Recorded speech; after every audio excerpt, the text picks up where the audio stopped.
안녕하십니까. 오늘은 베드로전서 3장 8절부터 12절까지 말씀을 가지고 좀 나눔을 하도록 하겠습니다.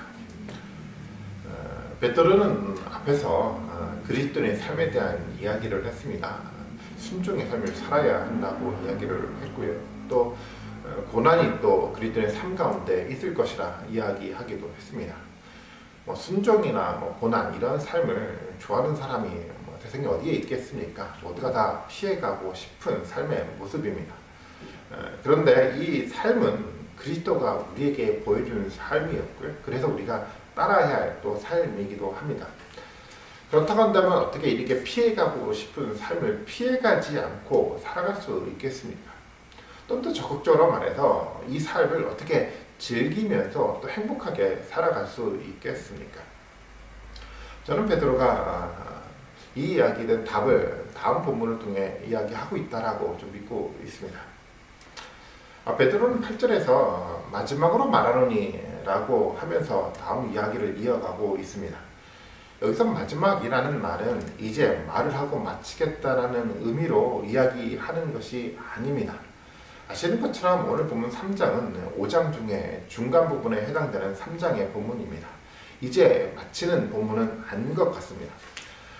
앞서 베드로는 국가의 어떤 국민으로 살아가는 사람들이라든가 주인이 있는 종의 어떤 사람들 그리고 남편이 있는 아내들에게 이야기를 했습니다. 그 이야기는 뭐냐면 세상에 있는 현실의 상황에서 순종의 삶을 살아가는 의미에서 이런 이야기를 했다라는 겁니다. 이제는 베드로는 조금 더 다른 상황, 이제는 세상이 아닌 교회의 상황 속에서 어떻게 살아가야 될지에 대한 이야기를 하고 있는 겁니다. 여기서 너희에게 말을 하고 있다라고 얘기를 하고 있는데 여기서 너희는 당연히 교회에서의 교인들을 말합니다. 베드로는 이제 공동체에서 교인으로 어떤 삶을 살아야 될지에 대한 이야기를 하는 겁니다. 마지막이라는 이야기는 앞서 했던 세상의 그 구체적인 현실의 삶에 대한 이야기를 마무리하고 이제는 구체적으로 이 교회 속에서 그래서 어떤 삶을 살아가야 될지에 대한 이야기라는 의미 속에서 이런 단어로 표현을 한 것입니다. 사실 교인으로 어떻게 살아가야 할지 생각하는 것은 너무 중요합니다. 이 세상의 순종의 삶을 가능하게 하는 것은 바로 이 교회에서의 삶입니다. 더 나아가서 쉽지 않은 세상의 삶을 행복한 마음으로 살 수 있게 만들어가는 것도 바로 교회에서의 삶 때문인 겁니다. 세상에서 고통이 있다고 하더라도 건강하게 교회에서 삶을 만들어 간다고 한다면 사실 모두가 다 그 고통을 넉넉히 이길 수 있지 않겠습니까? 순종의 삶을 살다 보면 많은 스트레스를 받게 됩니다. 그런데 교회에서 성도들끼리 사랑을 나누면 이 스트레스를 행복으로 바꾸면서 살게 되지 않겠습니까? 그것이 교회가 주는 삶의 힘입니다. 그래서 교회 삶이 중요하다는 겁니다. 사실 우리 과거의 삶을 돌아다 보면 세상의 삶보다도 오히려 교회에서 삶이 더 고통스러울 때가 많았습니다. 분열하고 갈등하고 서로 상처를 주고받으면서 교회에서 고통스러워했습니다. 오히려 교회에서의 그 스트레스를 세상에서 풀기도 합니다. 왜 이렇게 교회에서 우리가 살아왔습니까? 신앙의 방향을 잘못 잡아서 그런 겁니다. 하나님의 말씀에 근거한 삶을 살아야 하는데 말씀 나눔을 통해서 그리스도와 더불어 살아야 하는데 그렇게 하지 못했기 때문입니다. 의미 없는 것들을 가지고 씨름해 왔기 때문입니다. 사실 그것은 사단의 전략입니다. 사단은 본질적인 것들을 중요하게 생각하지 않고 그 다른 비본적인 것들을 가지고 중요하게 생각하게 만들어서 서로 갈등하게 만들지 않습니까? 다른 것에 관심을 갖게 해서 하나님의 말씀에 집중하지 못하게 하는 것입니다.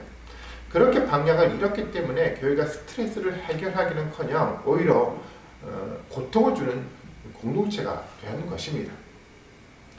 오늘 우리는 베드로의 이야기를 통해서 교회 안에서 어떤 삶을 살아야 하는지 또 어떻게 행복하게 신앙생활을 할 수 있는지를 살펴볼 것입니다.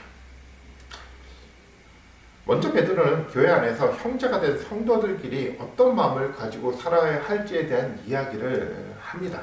8절을 읽고 이야기를 이어가겠습니다. 3장 8절의 말씀입니다. 마지막으로 말하노니 너희가 다 마음을 같이하여 동정하며 형제를 사랑하며 불쌍히 여기며 겸손하며 라고 이야기를 하고 있습니다. 베드로는 먼저 마음을 같이 하라고 이야기합니다.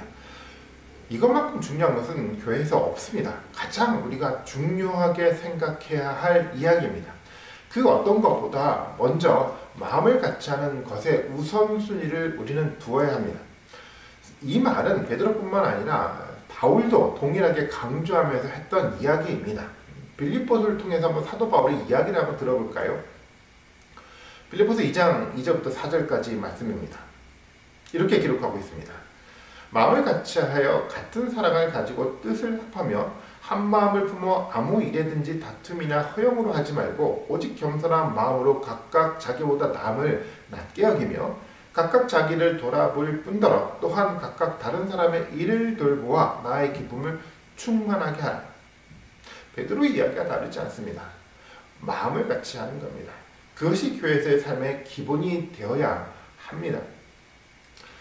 아무리 많은 성도들이 모여서 큰 교회를 이룬다고 해도요, 많은 사역을 감당하는 아주 활동적인 교회가 된다고 해도, 또 성경 공부가 많아서 가르침이 풍성한 교회가 된다고 해도 마음을 같이 하지 않으면 절대 행복한 교회가 될 수 없습니다. 마음을 같이 할 때 모임도 또 사역도 성경의 가르침도 의미가 있습니다. 그리고 그러한 일을 행복하게 할 수 있는 것입니다. 행복은 마음을 같이 할 때 생겨납니다. 그렇기 때문에 교회 안에서 가장 먼저 생각해야 될 것은 바로 마음을 같이 하는 겁니다. 그래야 행복한 교회가 세워질 수 있습니다. 행복한 교회보다 더 가치 있는 교회는 없습니다. 그래서 행복해야 합니다. 그러기에 베드로의 말처럼 교회를 먼저 마음을 같이 해야 하는 것입니다. 예전에 어떤 한 권사님이 신앙생활을 열심히 해왔다고 이야기하면서 되게 뿌듯해하길래 제가 이런 질문을 한번 던져봤습니다. 열심히 신앙생활을 해왔다고 한다면 성도들 간의 관계 속에서 행복을 많이 경험하셨겠네요 라고 질문을 던져봤습니다. 갑자기 행복이라는 단어를 끄집어내선지 그 권사님이 대답을 제대로 하지 못하는 겁니다. 열심히 교회 생활을 했지만 교인들과 행복을 나누면서 살았는지를 생각해 보니까 대답하기가 곤란했던 겁니다. 형제의 관계 속에서 행복하지 않다고 한다면 이유는 분명합니다. 마음을 같이 해서 신앙생활을 하지 않았기 때문입니다.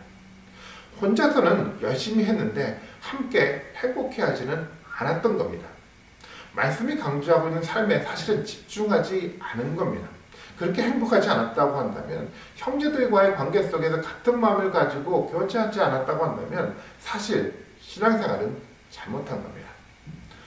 어떤 열심을 낼지 생각하기보다 먼저 어떻게 마음을 같이 해서 성도들과 함께 살까 하는 생각을 먼저 해야 하는 겁니다. 그것이 성경이 말하는 중요한 삶의 가치입니다. 두 번째, 베드로는 동정하라라고 이야기합니다. 이 말은 공감해 주는 것을 의미합니다. 공감이라는 말은요, 내 마음의 기준을 세우고 그 기준을 근거로 상대의 마음을 들여다보는 것을 의미하지 않습니다. 먼저 나의 마음을 비우고요, 상대의 마음을 이해하는 것입니다. 상대가 아프면 먼저 그 아픔을 같이 느껴야 공감하는 것입니다. 그렇게 공감할 수 있으면 이야기를 나눌 수 있는 상태가 되는 겁니다. 사실 우리는 이것을 너무 할 줄 모릅니다. 상대의 마음을 도대체 읽을 줄을 모릅니다. 그래서 공감이 안 되는 겁니다. 공감이 되지 않으면 말을 하기보다 먼저 들어야 합니다. 공감이 없는 말은 의미 없는 소리에 지나지 않습니다. 사실 교회 지도자들로부터 공감하지 않고 이야기를 많이 해왔습니다. 교회를 열심히 다니는 사람들은 그렇지 않은 사람들에게 이런 얘기를 하지 않습니까? 왜 11조 하지 않습니까? 왜 주일 예배 자꾸 빠집니까? 예배 시간 왜 이렇게 자꾸 늦습니까? 왜 교회 봉사에 이렇게 참여하지 않습니까? 라고 먼저 책망을 하게 됩니다. 그리고 나는 자신은 잘하는데 왜 당신이 이것을 잘하지 못합니까? 라고 이런 식으로 이야기를 합니다. 그 사람의 마음을 기준으로 이야기하기보다도 내가 세운 기준을 가지고 그 마음에 상처를 주는 사실을 독화살을 날리는 거나 마찬가지입니다. 물론 그런 말이 옳은 말일 것입니다. 사실 틀린 말은 아닙니다. 그러나 공감하지 못하며 하는 말은 성경에서 바른 말이 아닌 겁니다. 공감이 없는 옳은 말은 그 사람을 세우지 못하고 그 사람을 무너뜨립니다. 우리가 얼마나 옳은 말을 한다고 하면서 다른 사람의 마음을 무너뜨려 왔습니까? 얼마나 옳은 말을 많이 했는지 생각하지 마십시오. 그런 말을 했다고 신앙생활을 잘했다고 한다면 그것은 오산입니다. 그것은 성경이 말하는 신앙이 아닌 겁니다. 그것이 먼저가 아닙니다. 먼저 공감할 수 있어야 합니다. 그래야 그 사람을 사랑하게 되는 것입니다. 상처 주는 말을 하고 난 다음에 자신은 뒤끝이 없는 사람이니까 라고 스스로 여러분 위안하지 마십시오. 다른 사람을 배려하지 않는 말은 이기적인 말인 겁니다. 사랑은 공감에서 나옵니다. 공감이 없는 사랑은 가짜 사랑입니다. 공감하면서 사랑하십시오. 그것이 교회 안에서 실현해야 될 그리스도인의 삶의 모습입니다. 셋째로 베드로는 교회 안에서 겸손해야 한다고 이야기를 합니다. 사실 겸손에 대해서는 사도 바울이 조금 더 자세하게 기록을 하고 있는데요. 사도 바울은 겸손은 남을 나보다 낮게 여길 줄 아는 마음이다 라고 설명을 하고 있습니다. 사실 항상 자기의 기준으로 남을 보기 때문에 어떻게 남을 이렇게 낮게, 더 좋게, 높게 여길 수 있겠습니까? 겉으로는 할 수 있습니다. 하지만 진짜 마음으로 할 수 없는 것이 남을 나보다 낮게, 높게 여기는 것입니다. 그래서 사실은 겸손한 사람을 우리 주변에 찾기가 어려운 겁니다. 그러나 그렇게 남을 낮게 여길 수 있어야 공감이 되는 거고, 그렇게 공감이 되어야 되지 마음을 같이 할 수 있는 행복한 교회를 세울 수 있는 것입니다. 우리가 정말 중요하게 알아야 할 것이 남을 나보다 낮게 여기는 이 겸손의 신앙생활의 기본이라는 겁니다. 겸손의 마음이 있지 않으면 신앙생활이 되지 않습니다. 겸손하지 못해도 다른 생활을 잘하면 된다고 생각하고 있다면 크게 잘못 생각하는 것입니다. 신앙생활은 겸손의 마음 위에서 하는 것입니다. 겸손이 없으면 겉으로 문제가 드러나지 않아도 내면적인 문제가 계속 공동체에 쌓이게 됩니다. 그러다 언젠가 문제가 생겨나면 그 모든 것들이 함께 폭발하게 됩니다. 오늘날 교회 내에서 갈등하다 많이 깨지게 되는데 그 이유가 다 여기에 있는 겁니다. 겸손한 마음 위에서 신앙의 삶을 교회가 만들지 않았기 때문에 그런 일이 만들어집니다. 그렇다면 어떻게 겸손한 마음을 갖고 살 수가 있을까요? 베드로가 했던 이야기처럼 그리스도 예수의 마음을 품는 겁니다. 그리스도의 마음을 묵상하고 살아가야 한다는 겁니다. 우리와 마음을 같이 하기 위해서 하늘에 있는 모든 영광을 포기하고 이 세상에 오신 그리스도의 마음을 이해해야 합니다. 십자가에 죽으시기까지 우리를 사랑한 그 사랑의 마음이 무엇인지 그 마음을 알아야 한다는 겁니다. 어떤 사람은 지식으로 십자가의 사랑을 안다고 그리스도의 마음까지 아는 것처럼 생각합니다. 그러나 그것은 아는 것이 아닙니다. 그리스도의 마음은 느낄 수 있어야 합니다. 그 마음을 느낄 수 있을 때 그 마음에 비추어서 우리 자신의 마음을 들여다볼 수 있게 되는 겁니다. 그렇게 해야 진짜 자신을 볼 수가 있는 겁니다. 진짜 자기 자신의 내면의 모습을 볼 수 있을 때 우리는 겸손한 마음을 가질 수 있습니다. 그리스도의 마음에 비추어 우리 마음을 다 끄집어낸다고 한다면 우리는 겸손해질 수밖에 없지 않겠습니까? 겸손은 그리스도의 마음을 근거로 자신의 진짜 마음을 볼 줄 알 때 생겨나는 마음입니다. 그리스도의 마음으로 나를 보십시오. 나는 어떤 사람입니까? 진짜 나의 모습은 어떻습니까? 충분히 기도하며 그리스도의 마음을 묵상하고 그리고 나서 다른 사람을 들여다보십시오. 그러면 겸손의 마음이 생길 것이고 겸손한 마음으로 그 사람을 위해 기도할 수 있는 마음이 생겨날 것입니다. 그래야 마음을 같이 하는 하나 되는 공동체가 될 수가 있습니다. 또 그런 공동체가 됐어야지 우리는 그 공동체 속에서 행복을 회복할 수 있는 것입니다. 우리가 행복해야 또한 하나님이 인정하는 교회가 되기도 합니다. 9절에서 베드로는 이제 악한 사람들에 대해서는 또 어떤 삶을 살아야 될지에 대한 이야기를 합니다. 베드로전서 3장 9절의 말씀을 한번 보도록 하겠습니다. 악을 악으로 욕을 욕으로 갚지 말고 도리어 복을 빌라. 이를 위하여 너희가 부르심을 받았으니 이는 복을 이어받게 하려 하심이라. 사실 이 이야기는 앞의 이야기와 균형을 이루게 됩니다. 겸손하게 공감하며 사랑한다는 것은 악을 인정하는 것이 아닙니다. 사랑이라는 말에 대해 균형을 잇는 경우가 바로 여기에 있습니다.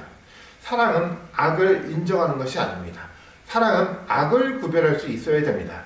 악을 인정하고 하는 사랑은 악을 오히려 더 키워가게 되어 있습니다. 오늘날 세상은 악이 없다고 이야기하려고 합니다. 모든 것이 다 옳다고 이야기하고 싶어 합니다. 종교도 다 옳으니 자기만 옳다고 해야 한다고 말하지 않습니다. 모두가 인정해야 되지만 하나가 될 수 있다라고 그들은 생각하고 있습니다. 그렇지만 어떻게 다 옳을 수 있겠습니까? 오늘날 우리가 신천지를 보고 있지 않습니까? 그들이 옳다라고 생각하십니까? 그들이 옳다라고 생각하는 그 신념이 오늘날 많은 가족을 파괴시켰고 한 나라를 혼돈에 빠지게 했습니다. 그래도 옳다라고 인정할 수 있겠습니까? 아닙니다. 옳지 않습니다. 세상에는 옳고 그름이 분명히 있습니다. 그것을 인정해야 건강한 삶이 만들어질 수 있는 겁니다. 세상은 옳고 그름을 구별하기보다도 모든 것을 다 인정해야 마음을 같이 할 수 있다라고 이야기를 합니다. 그것이 진정한 사랑이라고 이야기를 하기도 합니다. 그럴듯하게 들립니다. 또 편하기도 합니다. 그러나 우리는 베드로의 이 균형 있는 이야기를 통해서 그런 세상의 흐름에 제동을 걸어야 합니다. 악은 있습니다. 악은 버려야 합니다. 그것도 철저하게 버려야 합니다. 특히 교회는 더 그렇게 철저하게 이 악을 버려야만 합니다. 그런데 우리가 알아야 할 것은 악을 버려야 하는데 악을 악으로 갚으면서 버리는 것이 아니라 선으로 복을 빌면서 악을 버리는 겁니다. 이건 또 무슨 말입니까? 저는 여기서 기독교의 가치가 드러난다고 생각합니다. 그리스도의 사랑이 위대하다는 것을 이 이야기를 통해서 우리에게 보여주고 있는 겁니다. 악을 악으로 갚으면 절대 악은 사라지지 않습니다. 악은 계속 순환하게 되어 있습니다. 악을 악으로 갚으면 시원하기는 합니다. 그러나 악은 사라지지 않고 공동체 안에 계속 악의 습관이 남아있게 되는 겁니다. 악의 순환을 끊는 길은 악을 선으로 갚는 길입니다. 그렇게 선으로 악을 이겨야 하지만 진정한 승리가 공동체에 오는 겁니다. 어떤 공동체는 싸움에서 승리했다고 좋아합니다. 세상 법정이 손을 들어줬다고 우리가 이겼다라고 환호할지 모릅니다. 하지만 말씀으로 싸움에 임하지 않으면 결단코 싸움은 끝나지 않습니다. 또 다른 싸움이 계속해서 반복될 것입니다. 악을 악으로 이겼기 때문입니다. 악을 끊는 승리가 진정한 승리입니다. 어떻게 해야 할까요? 그것은 선으로 악을 이기는 겁니다. 베드로의 이야기처럼 악에게 축복을 빌어주는 겁니다. 예수님도 사도 바울도 같은 이야기를 했습니다. 마태복음 5장 44절의 말씀입니다. 이렇게 기록하고 있습니다. 나는 너희에게 이르노니 너희 원수를 사랑하며 너희를 박해하는 자를 위하여 기도하라. 이것이 예수님의 말씀인 겁니다. 원수를 사랑하고 박해하는 사람이 있으면 또 다른 악으로 박해하는 것이 아니라 그를 위해서 기도해야 하는 것이 신앙생활입니다. 고린도전서 4장 12절과 13절의 말씀을 통해서 바울도 이렇게 이야기를 합니다. 모욕을 당한즉 축복하고 박해를 받은즉 참고 비방을 받은즉 권면하라는 겁니다. 이해할 수 없습니다. 때로는 싸움에서 지지 않을까 두려움도 생겨나기도 합니다. 그렇지만 그런 선한 싸움을 우리가 싸워야 됩니다. 그것을 통해서 의의 열매가 공동체 가운데 맺어질 수 있습니다. 그리고 그 의의 열매가 악의 순환 고리를 끊고 공동체 가운데 만들어졌을 때 비로소 행복이 공동체 가운데 만들어집니다.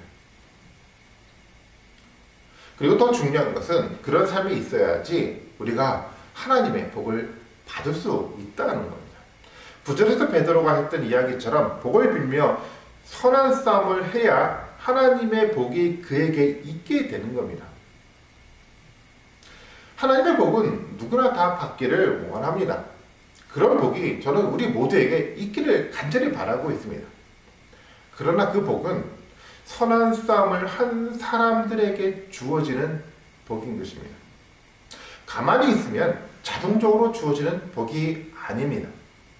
베드로는 거룩한 삶을 살라라고 이야기를 하면서 그것이 하나님의 복을 받게 한다라고 설명하고 있는 겁니다. 그런 복을 받으시는 여러분들이 되셨으면 좋겠습니다. 그렇다면 그 복은 어떤 복입니까? 베드로전서 1장 4절의 말씀입니다. 썩지 않고 더럽지 않고 쇠하지 아니하는 유업을 있게 하시나니 곧 너희를 위하여 하늘에 간직하신 것이라. 하늘에 간직하신 복입니다. 세상의 어떤 복과는 차원이 다른 복이라는 겁니다. 구체적으로 그것이 어떤 것인지는 받은 사람만 알 수 있습니다. 아무리 설명해도 사람들은 이해하지 못합니다. 그리고 그 복은 하나님의 나라에 갔을 때 완전하게 알 수 있는 진정한 궁극적인 복입니다. 그 복이 거룩한 삶을 살려고 부단하게 몸부림하면서 살아가는 사람에게 하나님이 주시는 축복인 겁니다. 이제 베드로는 그런 삶에 대한 이야기를 꺼내게 된 성경적 근거를 제시하고 있습니다. 시편 34편의 말씀을 좀 인용을 하면서 이야기를 하는 겁니다. 쉽게 말하면 베드로도 시편 34편의 근거에서 설교를 하고 있는 겁니다. 3장 12절 말씀을 같이 한번 볼까요? 주의 눈은 의인을 향하시고 그의 귀는 의인의 간구에 기울이시되 주의 얼굴은 악행하는 자들을 대하시느니라 하였느니라. 이 말이 저는 베드로가 앞서 제안했던 그리스도인의 삶을 가능하게 해준다라고 믿고 있습니다. 본문에 말하고 있는 것처럼 주의 눈은 의인을 향하시고 있습니다. 먼저 우리는 하나님의 시선이 어디에 있는지 우리는 볼 줄 알아야 합니다. 그것은 너무도 중요합니다. 다른 사람이 어떻게 볼까 하는 생각은 누구나가 합니다. 물론 그것도 중요합니다. 그러나 그리스도인이 가져야 할 가장 중요한 시선은 하나님의 시선인 겁니다. 하나님이 무엇을 보고 있느냐 하는 것입니다. 하나님은 지금 우리를 보고 있습니다. 무엇을 보고 있습니까? 어떤 모습을 우리에게 기대하면서 우리를 지금 지켜보고 있습니까? 이런 생각을 하면서 우리는 살아야 합니다. 하나님의 시선을 의식하고 살아야 한다는 의미입니다. 지금 여러분 예배를 하면서 이 하나님의 이러한 시선이 느껴지고 있습니까? 이 시선을 느낄 수 있을 때 건강한 예배를 드릴 수 있고 또한 건강한 삶을 살 수가 있습니다. 하나님은 의인에게 그의 시선을 두고 있습니다. 의롭게 살아가고 있는 모습을 하나님은 눈을 떼지 않고 지켜보고 있는 겁니다. 아무도 몰라준다고 하더라도 하나님은 말씀을 묵상하며 말씀에 근거한 삶을 살아갈 때 그 삶을 알아보고 정말 지켜봐주고 있습니다. 하나님의 관심은 이렇게 거룩한 삶을 살고 있는 그 사람에게 집중되어 있는 것입니다. 그렇다고 한다면 우리는 지금 하나님의 관심의 대상이 되고 있습니까? 우리는 순종을 하며 살 때 고통을 경험하게 됩니다. 그럼에도 그 고통이 행복으로 다가올 수 있습니다. 우리가 겪고 있는 그 고통에 하나님의 시선이 있다라는 믿음 때문입니다. 그리고 그 고통 때문에 그 고통과는 비교할 수 없는 복을 하나님이 준비하고 있다는 것 때문이기도 합니다. 그리고 10절 말씀을 통해서 하나님은 의인의 간구에 귀를 기울인다고 합니다. 때로 고통 때문에 신음하며 기도조차 하지 못할 때도 있습니다. 기도하지 못해도 괜찮습니다. 왜냐하면 하나님이 귀를 기울여서 그 신음소리를 듣고 있기 때문입니다. 야고보가 이런 이야기를 합니다. 야고보서 5장 16절의 말씀입니다. 그러므로 너희 죄를 서로 고백하며 병이 낫기를 위하여 서로 기도하라. 의인의 간구는 역사하는 힘이 큼이니라. 기도의 능력은 하나님의 거룩을 실현하기에 몸부림하며 사는 의인의 기도에서 나타나는 것입니다.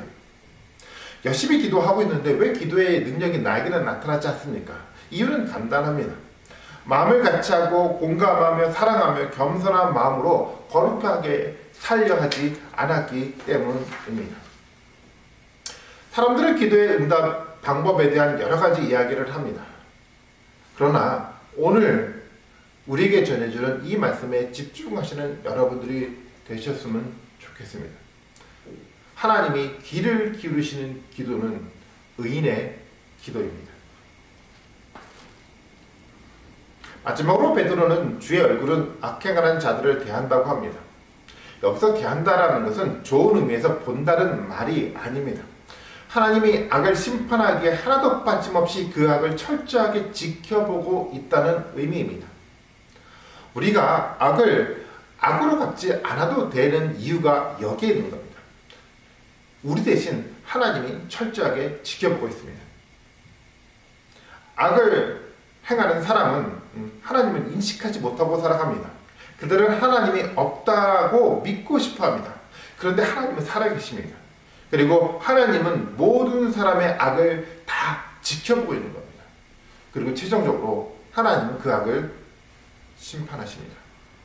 악은 반드시 심판받습니다. 그것이 세상의 원리이고 하나님의 말씀인 것입니다. 거룩한 사람으로 사시는 여러분들이 되시기를 바라겠습니다. 악행하는 사람을 여러분 부러워하지 마십시오. 그들이 당장 승리하는 것처럼 보인다고 하더라도 그들은 하나님이 반드시 심판하실 것입니다. 그런 하나님의 시선을 우리는 반드시 기억하고 살아야 하는 겁니다. 포기하지 말고 끝까지 그리스도와 더불어 거룩한 삶을 통해서 승리하시는 여러분들이 되시기를 바라겠습니다. 그런 마음으로 베드로가 오늘 이 본문을 가지고 이야기하고 있는 겁니다. 하나님의 시선을 인식하고 살 때 우리는 행복할 수 있습니다. 그런 시선 속에서 행복한 신앙생활을 하는 저는 모든 분들이 우리 신수교회 성도님들이 되셨으면 좋겠습니다. 하나님은 우리를 지금 지켜보고 있습니다. 이것이 우리가 고통이 아니라 오히려 더 커다란 축복으로 다가올 수 있는 은혜가 우리 모든 분들 가운데 함께하기를 주님의 이름으로 축원드리겠습니다. 기도하시겠습니다. 하나님 아버지 참으로 감사를 드립니다. 예수 그리스도를 이 세상 가운데 보내주셔서 그 마음을 알게 하시고 그 마음을 보게 하시고 또 그 마음을 통해서 우리 자신들을 들여다보면서 정말 이 땅 가운데 그리스도의 마음으로 살게 하신 참으로 하나님 감사를 드립니다. 때때로는 고통스럽지만 하지만 그 고통 너머 속에서 하나님이 주시는 참된 영적인 행복이 우리 가운데 있음을 또한 믿음으로 고백하고 또 바라봅니다. 하나님 우리가 항상 하나님의 시선을 인식하고 살아가게 하나님 도우시길 원하고 그래서 세상을 살아갈 때 경험되는 많은 고통을 능히 행복으로 바꿔 이겨나갈 수 있는 축복된 삶들이 우리 가운데 있게 하여 주시옵소서. 또 한 주간도 또 혼돈된 세상 가운데 우리가 살아가게 됩니다.